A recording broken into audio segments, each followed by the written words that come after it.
welcome to Action Bastard Academy. I'm your host, Dean Beastar, and today we are going to be reviewing Beastars Chapter 6, The Beast's First Star. I'm excited to get started with this chapter. It's been a while since I've read, and I gotta say, a lot of the questions I had from the last chapter pretty much got answered, and it was pretty good to see. So, I like how it follows up with each other.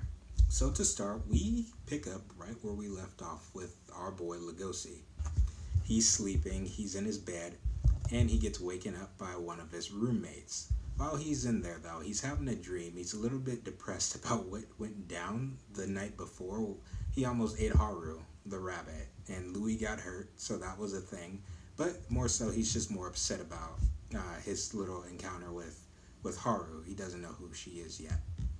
So he's just there. He's depressed. He just wants to stay in bed. He thinks of his bed as like a jail cell, and a mangy wolf like him deserves to be in it. So he doesn't want to wake up. Classic sign of depression. And can you blame him? He's kind of struggling with himself right now. But he gets woken up by one of his roommates, and he pretty much drags him out of bed. And he's like, "Don't look so scary, Lugosi." So he gets dragged out of bed because by his roommate. And it's pretty fun seeing them interact with each other. We finally get properly introduced to his roommates. I refer to them as the 701 boys, but we get faces. We get names to their faces, and I thought that's pretty cool. So there's Lugosi the gray wolf, Miguno the spotted hyena, Durham the coyote, Kolo the English sheepdog. I actually like him quite a bit. He looks dopey looking. I don't know what it is about sheepdogs, but they're pretty adorable. And Best Boy Jack, the Labrador Retriever, and Boss the Finnick Fox. So, I love the design of the room. Even though they're animals, they're dogs. The room isn't too messy, but it's lived in. Small stuff like that. I think I've mentioned it before with the world. It's actually a treat to just like look at their dwelling. Like outside the characters, I like looking at the world and how they inhabit it. It's just, I don't know, it's just really nice to see it. Just see, like, they have laptops inside of their dorm. Stuff is everywhere, like coffee mugs, books. It's just, I love when the world feels lived in. It's pretty nice. So, one thing I wanted to note, I'll take note of is with Jack. As I mentioned before, Jack and Lugosi have known each other for a long time, even since they were pups. So, the rest of the 701 boys, even though Lugosi's more depressed than normal, to them, they're like, "Oh, this is just classic Lugosi. You didn't study for your intermediate math quiz today, did you?" So, also relatable. Remind you that they're still at school, even though all this drama is going on. I remember when I was in school, I never studied for math. I don't even know how I passed, but I did. Anyway, Jack is the only one that notices that Lugosi's more quiet than usual. He's casting a darker shadow. That's what Jack says. I love that Jack notices this, where there's like, "Oh, this is just classic Lugosi," and then Jack is just like, "No, something's wrong. Something bad must have happened. Something worse must have happened to him. What happened?" So, love Jack for that.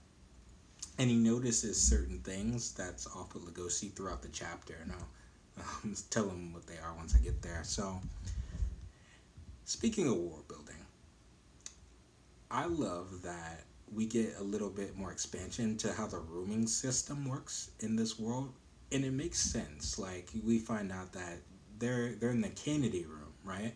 So that means like animals of like the dog species will be grouped together because naturally they will get along with each other. Naturally, herbivores and carnivores are separated because that just makes the most sense. So they each have their own dorm rooms. I'm assuming like maybe on the other end of campus, or pretty much not right next to each other. That's how I would see it. But anyway, so say like you have a room with dogs with dogs, cats with cats, rats with rats, and so on and so forth. Elephants maybe with rhinos or something like that, but I don't know how that would work. Maybe with rhinos, hippos. I don't know how that would work. But anyway, it's just nice to get clarification on that. So, moving on. The question I had in the last chapter what do they do about diet? Because if Legoshi's having these cravings, no, not cravings, he has this instinct to devour herbivores, right? It literally makes him crazy, and he's struggling with it right now. A question I had is, okay, how do they deal with their diet?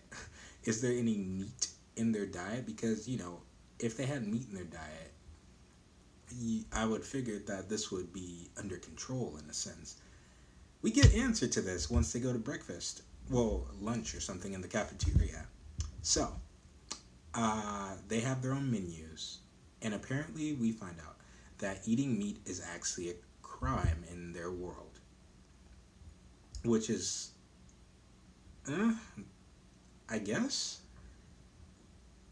I guess there are ways around not eating meat, but at the same time, you have to remember in this world they're all like, I humanize them in a sense because they're anthropomorphic, but at the end of the day, they are animals with animalistic instincts, and one of the things that animals have on their mind, their main instinct is to eat so they can live. Right? The desire to live by eating. That's what animals do. They devour, they eat, and the urge with that from evolution, especially with carnivores, they devour flesh, like meat. That's what they do.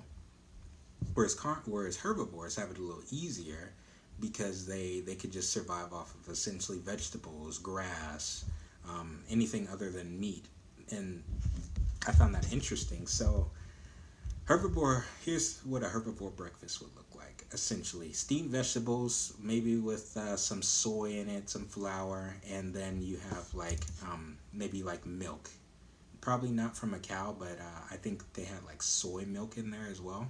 So that's where they would get their main nutrition from. Whereas a carnivore breakfast, you would get legumes, so like beans, dairy products, eggs, stuff that provides proteins. That's what a carnivore breakfast will look like.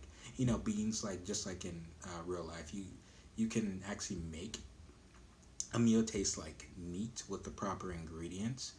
And since meat has been in their world, I believe they try and imitate, not the taste of meat, they try and make it delicious to satisfy that craving that they have. So I believe to fill them up, just like we do with dogs in real life.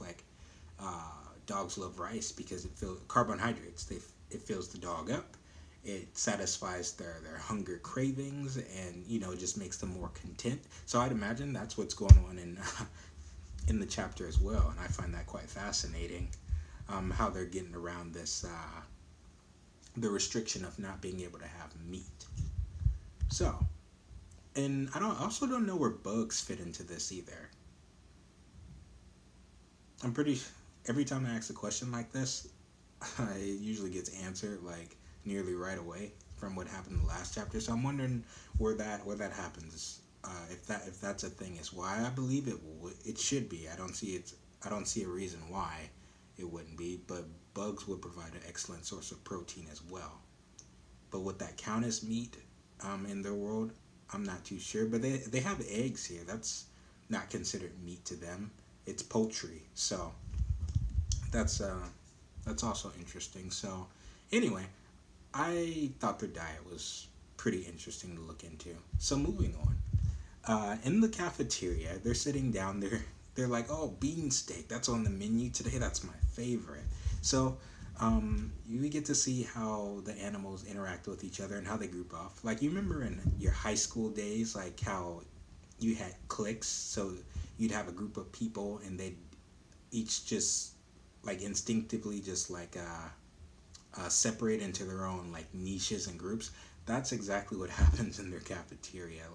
Herbivores would sit with herbivores and carnivores would sit with carnivores, and they'll mix and match depending. But normally, from what I saw in the chapter, there's not much integration or mixing between the two, just because I guess it's a comfort thing. And it was interesting seeing the little mice. They were small animals. I'm bad with the names, but there were mice. One of the animals almost got stepped on by a bigger animal, a bigger carnivore. And it was just like, oh, I'm sorry, I didn't see you there. I almost stepped on you. And you see it from both ends. Like, one of them, I believe he's like a jaguar or something. He's like, oh man, that girl's so tiny, I almost stepped on her. Would have been bad. And then you see it from her end. She's like, oh man, if I had went any faster, I would have got stepped on by that carnivore over there. And then one of her friends says, oh, this is why you're supposed to walk alongside the walls. There's not much I noticed compared to something like Zootopia, where you have a city built for um, for specifically to accommodate different species of animals. Like that hamster scene was perfect in the movie. There's none of that here.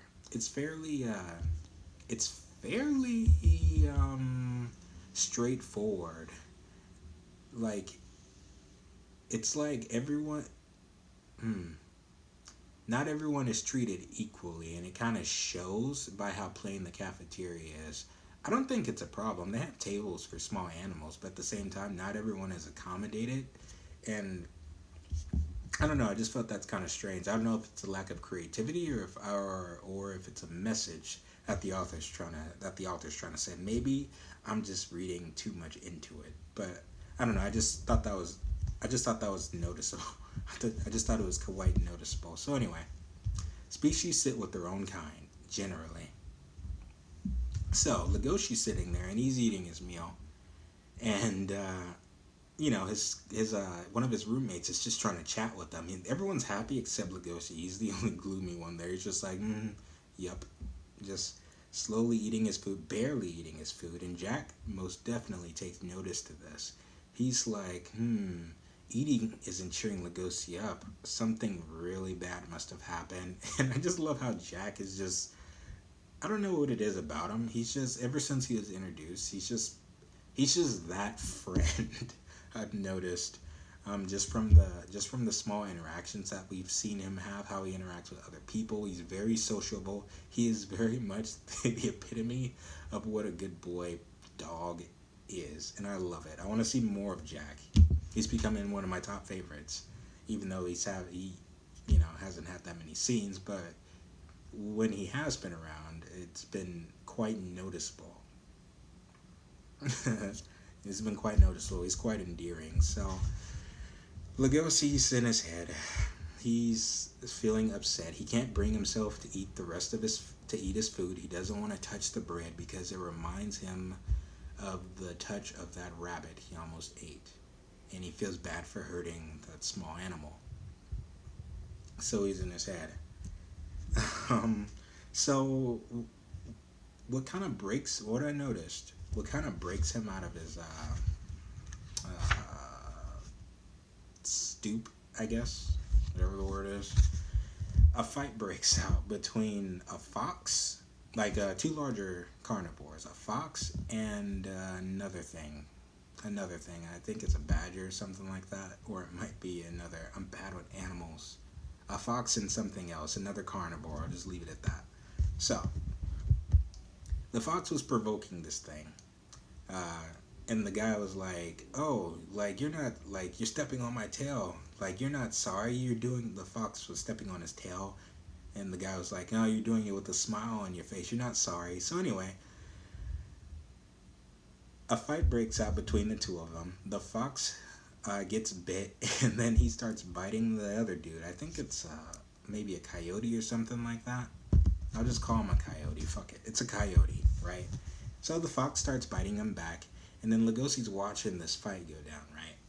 And then the herbivores are starting to freak out, like, oh my god, they're fighting. Someone get a teacher or something like that. Legoshi's starting to have flashbacks about what happened the night before. And he's watching this, and his instincts are kicking in, and he starts getting agitated and remembering how he wanted to just devour Haru in that moment. And so Legoshi, he kind of snaps a little bit. He gets loud. He raises his voice. Keep an eye out for Legoshi, because whenever there's conflict, I notice that's when Legoshi starts to act like himself a lot more. He gets into the fray. Ever since the first chapter, when Legoshi was introduced, um, whenever there's conflict, whenever there's trouble, he's not too far behind it. And that's what's being set up is going to be a big part of his character that I feel. So that's interesting to know. So, Legoshi raises his voice. He yells out, "Stop!" And then everyone's looking at him, the herbivores and the carnivores, and they're just like, "What the heck?" And then the fox takes note. The fight definitely got broken up, but now the attention, as it was in the first chapter, is all on Legoshi now, right? So he butted in, even though he didn't have to. He could have watched. And this isn't because it's the right thing to do. Most notably, it's because he feels guilty about what he did, so he's enforcing how he feels on other people, even though it doesn't concern him at this particular moment. Just something I picked up on since chapter 1 and onward. I just like seeing Legoshi be put in these situations, because outside of his gloomy demeanor, there's definitely something going on with him. I think it reaches a lot more, and maybe it just hasn't been revealed. I said a lot more, a lot deeper. Maybe it just hasn't been revealed yet. So anyway, they recover from the shock, and Legoshi's like, "Oh my god, what did I just do?" So he's covering his mouth, and he's like, yeah, nothing, no problems here, don't mind me." The fox gets up, and he's like, "What the hell did you say? Like, you want to fight too? You think you could tell me what to do just because you're so big?" Legoshi, he reverts back to his timid personality. He's like, no, it's fine. So, a nice little thing that happens is we get to see what happens when an animal is put into a situation where they think they might be about to fight. So, even if they have no intention of fighting, an animal will automatically size up its combatant, right? And it'll give vital statistics, like their height, their weight, their jaw strength, because again, they're animals, and even in nature, the greatest weapon they have is their jaw, because that's their main tool. That's what they eat with. That's how they take down their prey. Legoshi doesn't. Well, he has claws, but he's a wolf, so his main fighting capabilities would come from his jaw naturally. And you get the stats of this Finnick fox, right? I believe his height was like 5'7", weight 121 pounds, claws 1.2 inches, something like that, jaw strength 2,100 psi, stuff like that. And he's like, come on, I could take you, right? And Legoshi, he's sitting there. He's like, no, I don't want to fight. And then we get Legoshi stats compared to the fox, and Legoshi's like 6'1", jaw strength 4,267 pounds psi, right? Claws 2.4 inches. That was a lot of stats, but the main point is Legoshi would wreck this fox. Hands down, Legoshi wins the fight. He would win the fight. That's how it goes in nature. If you're bigger, you have better tools, then you're combatant, you win. Right? So, but the thing about that is, Legoshi's not trying to fight. He's not looking for a fight, even though he sized up his opponent, and he can see clearly he would win the fight if he were to take the fight. But that's not Legoshi. That's not in Legoshi's character. He's not going to fight. He's not going to take the fight. So he starts thinking of a plan to save face. Not for himself, but for the fox, for some reason. So he's trying to plan out how to lose the fight. Okay, maybe if I bend down and I drop some change, and then just let him do what he's gonna do to me,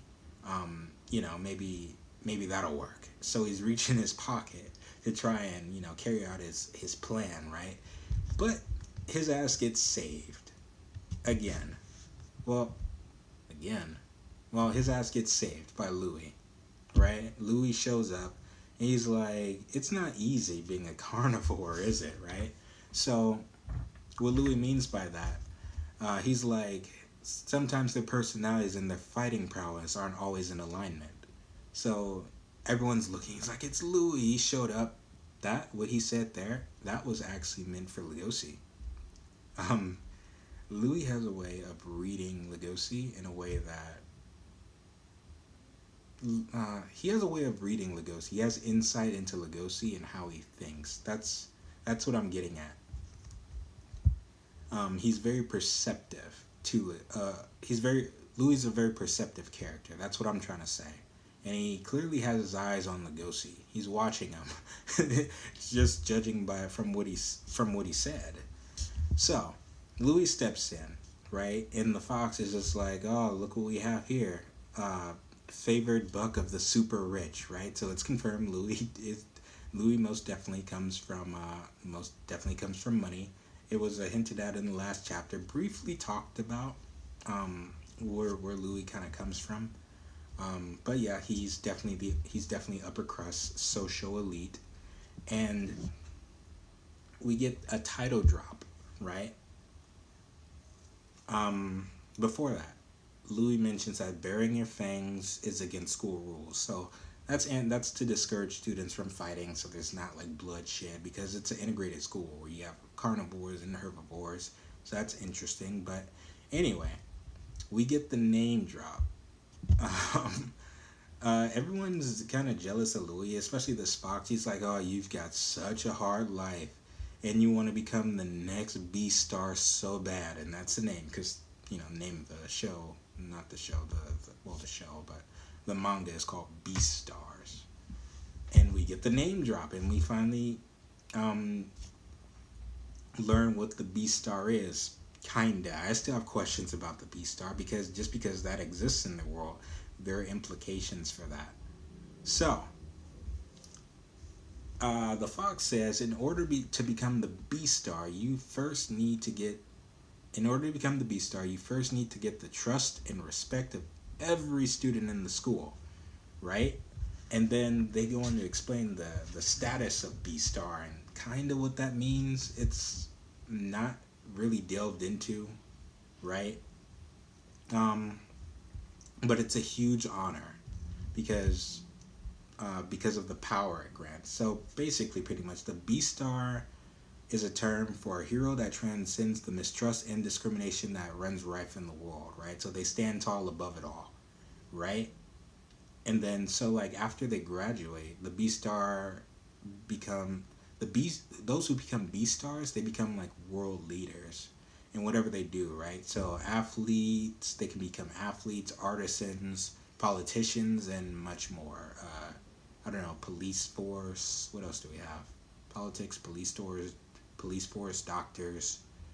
Um, Anyway, they just become world leaders. So I believe they have a huge influence in society, but we don't know what type of influence do they have. Do they make laws? Like, are they lawmakers in society? Do they have like sway over government affairs? If that's the case, because I'd imagine, just because the fact that meat is it's a crime to eat meat, that gives me the impression that their society might be primarily dominated by herbivores. That's just what I'm thinking about at, at this particular moment, because it makes sense. Uh, because it makes sense from a societal perspective, like, if to protect your own kind, right? Like herbivore kind. From the mindset of a herbivore, making that law makes perfect sense. But for a carnivore who has completely different needs, that would seem sort of unfair, because you'd be denying them their what do you call it? Their main source of nutrition, even though there are alternatives. There'd still be that craving, which there most definitely is, from what we've seen with Lugosi. And if it's happening with him, it's most definitely happening with other carnivores, right? And this is just in a school setting, mind you. We don't know what's happening outside of their school yet. So I'm curious to see some more world building outside of the school. Um, like, as I mentioned, my first intro to Beastars was chapter 123. So I kind of got a glimpse of what the outside world looks like, but I didn't get my questions answered in regards to their diets and stuff like that. So that would be interesting to talk about. So anyway, Louis is smug as ever. He's like, yeah, I'm gonna become the next Beastar. So I guess it's pretty much confirmed. Like Louis has the influence and the respect of the whole school at this point. He's that popular. So um, he's the most likely candidate to become the next Beastar. I very much want to know what exactly the Beastar is, and I hope uh, we get introduced to a Beastar so I can better grasp like the influence that they have. Um, because from how they said it in this chapter, there isn't a Beastar at the school at this particular moment, which is why I guess they're looking for a new Beastar. Um, have have the previous Beastars graduated from that school? Don't know yet. It wasn't really said, so I don't know. Anyway, Louis says, pretty much don't be jealous of me. Reasons like this are why. Just think about why the world needs a Beast Star in the first place. Um, that's going to be interesting to speculate on because I want to know exactly how does the Beast Star lead their society. Because there seems to be only two categories that, from what I see, that the manga is going off of. There's carnivores and there's herbivores, and them coexisting with each other, just off the state of the school. The state of the school reflects the state of the outside, essentially, and it's trying to facilitate cohabitation between the two of them. Even though it's kind of in the herbivores' favor, just because of their diet, right? And carnivores, they have the instinct to eat meat. That's just how it is, like in nature. So I want to see how they address that later on. Later on in the next few chapters, hopefully. So anyway, dude goes about his business, the fox, I mean, and he says some words. Glad he said some words, and then they kind of break up the crowd. Like, okay, nothing to see here. Get back to your meals, everyone. And then, as Lugosi's trying to thank Louis for what he did, Louis like, I guess I returned the favor because Lugosi helped him when he fell, and I guess he helped him back to his dorm or something like that. um, so anyway, as he's thanking him, Lugosi says, if you hadn't shown up, I don't know what I was gonna do. Um, I would have had to. Louis cuts him off. He's like, you would have had to lose the fight, right? I love like Louis' sass. Like he's in Lugosi's head, and Lugosi's just kind of shocked, like he didn't know what he was thinking about. But most definitely, Louis is on Lugosi's wavelength in a sense. Louis like, are you ever gonna change your style? Um, because it doesn't make sense. If Lugosi has the power to win the fight, he should win. He should have won the fight. Like it's kind of backwards in his thinking. Lugosi wasn't in the wrong, like at all. Sure, he butted in, but at the same time, why lose the fight? I guess it kind of goes back to the first couple chapters. Like Lugosi, he might be a little bit self-conscious of his image, and how he's perceived by others. That's what I got from that. Like he's already feared just because he's the big bad wolf of the school, right? So people are intimidated by his outer appearance, and if he were to unleash his savagery there, that would only hurt his image and make it more difficult for him to interact with people if he decides to interact with them at all, right? So that's my reasoning for that, and it makes sense from that perspective. At the same time, it's kind of shameful. And knowing how prideful Louis is, from what I've seen of this character, he takes exception to that. You know, Louis being a deer, it's like they're inverse. They're inverted from each other. Like it's like Louis has the personality of not a carnivore, just he has a strong personality with a weak body, whereas Lugosi has a strong body but a weak personality in a sense. If that makes sense. So I love when these two interact with each other. We get small snippets into the characters like this. And Louis' intelligence is most definitely a treat to see. So anyway, Louis makes his exit, and he's like, he leaves Lugosi with this, He's like, you're more devious than I thought. Maybe I shouldn't underestimate you, Lugosi. So while he's leaving, we get Lugosi's little monologue. He's like, the status of a hero, the next Beastar, right? So as he's leaving, Jack comes up. He's like, whoa, Louis so cool. I didn't know you two knew each other. He said he owed you a favor. Well, from what? Hey, Lugosi's like, it's not important. And then Jack's just like, okay. Oh, yeah, I finished your bread, by the way. Jack ate his food while he was about to try and lose a fight.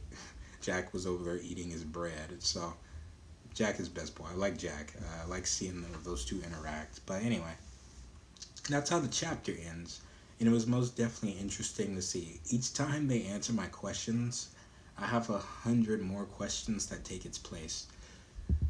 What exactly... Alright, so I understand the Beastar is a hero. Yes? The hero of society that's meant to... Well, essentially, the Beastar is a leader of society.